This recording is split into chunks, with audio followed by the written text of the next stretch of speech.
मैं रुबान सारी और आप देख रहे हैं रिपोर्टर मैडम। दोस्तों, जमीयत उलमा हिंद को एक और बड़ी कानूनी सफलता हाथ लगी है। अक्षरधाम मंदिर हमला मामले में गिरफ्तार 3 मुसलमानों को बाइज्जत बरी कर दिया गया है।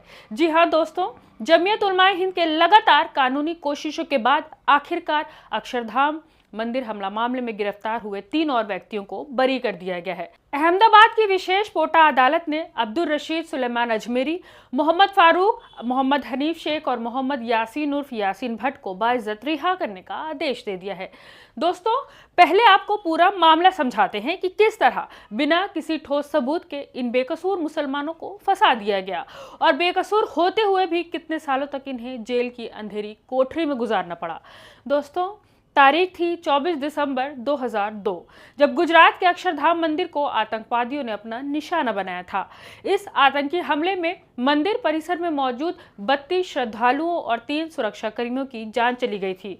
80 लोग घायल हो गए थे और इस घटना में 2 आतंकवादी भी मारे गए थे। ये दोनों आतंकवादी सेना की वर्दी में थे, जिनकी पहचान पाकिस्तानी नागरिक मुर्तजा हफीज यासीन, अशरफ अली मोहम्मद फारूक के रूप में हुई थी। पुलिस के मुताबिक ये हमला जैश ए मोहम्मद नाम के आतंकवादी संगठन के इशारे पर किया गया था। इस मामले में कुल 34 लोगों के खिलाफ आरोप तय किए गए थे। पुलिस के मुताबिक 4 अभियुक्त पाकिस्तान और सऊदी अरब भाग चुके हैं। उस वक्त पुलिस ने अदालत को बताया कि इन अभियुक्तों में से किसी का पासपोर्ट या फोटो उनके पास नहीं है, इसलिए उन्हें वापस लाना मुश्किल है। आपको बता दें कि ये वही लोग थे जिन्हें कोर्ट ने अब बाइज्जत बरी कर दिया है।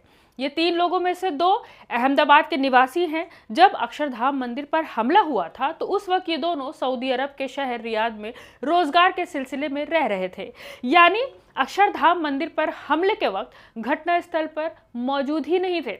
इसके बावजूद अभियुक्त बनाकर उन्हें फरार घोषित कर दिया गया और जब साल 2019 में ये लोग सऊदी अरब से वापस लौटे तो क्राइम ब्रांच ने उन्हें गिरफ्तार करके जेल भेज दिया। अब लगभग 6 साल के बाद इन बेकसूरों को इंसाफ तो मिल गया, लेकिन बेगुनाह होते हुए भी जो 6 साल इन्होंने जेल में गुजारे उसका हिसाब कौन देगा? जिन लोगों ने इन बेकसूरों की जिंदगियां बर्बाद की, उन्हें सजा दिलाए बिना इंसाफ पूरा कैसे हो सकता है? दोषी अधिकारियों के खिलाफ जमीयत उलमा हिंद अदालत में मुकदमा लड़ रही है। सोच कर देखिए कि कितनी तकलीफ की बात है कि निर्दोष होते हुए भी, बेगुनाह होते हुए भी इन लोगों को इंसाफ पाने में 6 साल लग गए, जो हमारे न्यायिक तंत्र की कमजोरियों को उजागर करता है। जिनके कंधों पर देश की सुरक्षा की जिम्मेदारी थी, पहले तो वो अपनी जिम्मेदारी निभाने में नाकामयाब हो जाते हैं और फिर इसका ठीकरा बेगुनाहों पर फोड़ देते हैं, उन्हें मुजरिम बना देते हैं, जेल में डाल देते हैं। बरी हुए लोगों के लिए मौलाना अरशद मदनी ने कहा कि ये लोग निर्दोष थे और अक्षरधाम मंदिर पर हमले के वक्त घटना स्थल पर मौजूद ही नहीं थे, इसके बावजूद उन्हें आरोपी बनाया गया। मौलाना ने इस पर भी दुख जताया कि निर्दोष होते हुए भी इन लोगों को न्याय पाने में 6 साल का लंबा इंतजार करना पड़ा, जो न्यायिक व्यवस्था की कमियों को उजागर करता है। उन्होंने ये भी कहा कि मौजूदा हालात में मुसलमानों के लिए न्याय पाना नामुमकिन तो नहीं, लेकिन बेहद मुश्किल जरूर हो गया है। दोस्तों, इस देश में न्याय की प्रक्रिया इतनी धीमी और इतनी मुश्किल है कि इस प्रक्रिया में निर्दोष लोगों की जिंदगी के बेशकीमती दिन जेल की अंधेरी कोठरियों में ही खत्म हो जाते हैं, लेकिन इसके लिए किसी की जवाबदेही जो है वो तय ही नहीं होती और ऐसे में ऐसा काम करने वालों के हौसले और बुलंद हो जाते हैं। हमारी नज़र में ये इंसाफ तब तक अधूरा है जब तक जवाबदेही तय नहीं की जाती और निर्दोषों की जिंदगी तबाह करने वालों को सजा नहीं दी जाती। जब तक ऐसा नहीं होगा, इस दुर्भाग्यपूर्ण सिलसिले का अंत जो है वो मुमकिन ही नहीं है। कानून की आड़ में इस तरह निर्दोष लोगों की जिंदगियों से खिलवाड़ होता रहेगा। बेगुनाह मुसलमानों की जिंदगियों से खिलवाड़ करने वाले अधिकारियों के खिलाफ उनके चेहरों से नकाब उठाने के लिए जमीयत उलमा हिंद ने सुप्रीम कोर्ट में सन 2014 में उस वक्त बरी किए गए लोगों की ओर से मुआवजे और दोषी अधिकारियों के खिलाफ कानूनी कार्रवाई के लिए भी याचिका दायर की थी।